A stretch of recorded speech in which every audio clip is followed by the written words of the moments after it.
Assalamualaikum warahmatullahi wabarakatuh. Perkenalkan, nama saya Andira Ainun dengan NIM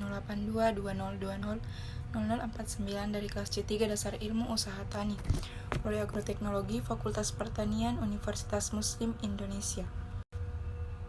Dalam video ini, saya akan menjelaskan bagaimana mewujudkan petani milenium yang berhasil dan berkelanjutan dengan memanfaatkan unsur-unsur pokok usaha tani.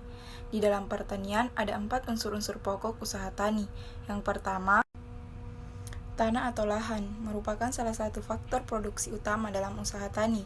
Kemampuan tanah untuk pertanian, penilaiannya didasarkan pada kemampuan tanah untuk ditanami dengan berbagai jenis tanaman, kemampuan untuk berproduksi secara lestari. Makin sedikit pengawetan tanah, makin baik. Yang kedua adalah tenaga kerja atau petani. Petani adalah setiap orang yang melakukan usaha untuk memenuhi semua kebutuhan hidupnya dalam bidang pertanian.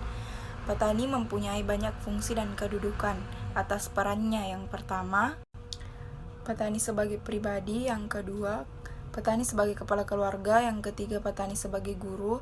Yang keempat, petani sebagai pengelola usaha tani. Dan yang kelima, petani sebagai warga sosial. Yang ketiga ada modal. Modal dibedakan menjadi 2, yaitu modal tetap dan modal lancar.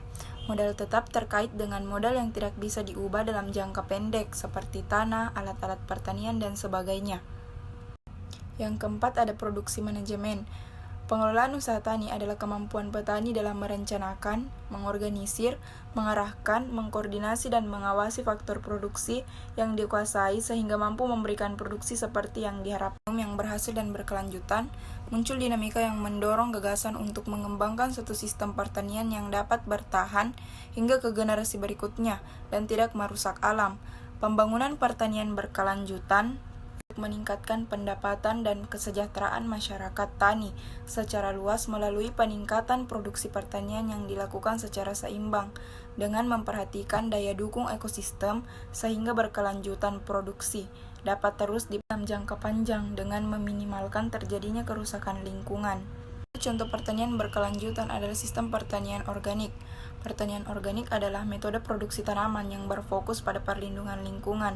Metode ini menghindari penggunaan input kimia seperti pupuk dan pestisida.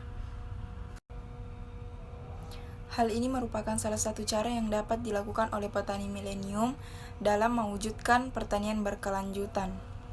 Mungkin hanya itu yang dapat saya sampaikan, lebih dan kurangnya mohon dimaafkan. Wassalamualaikum warahmatullahi wabarakatuh.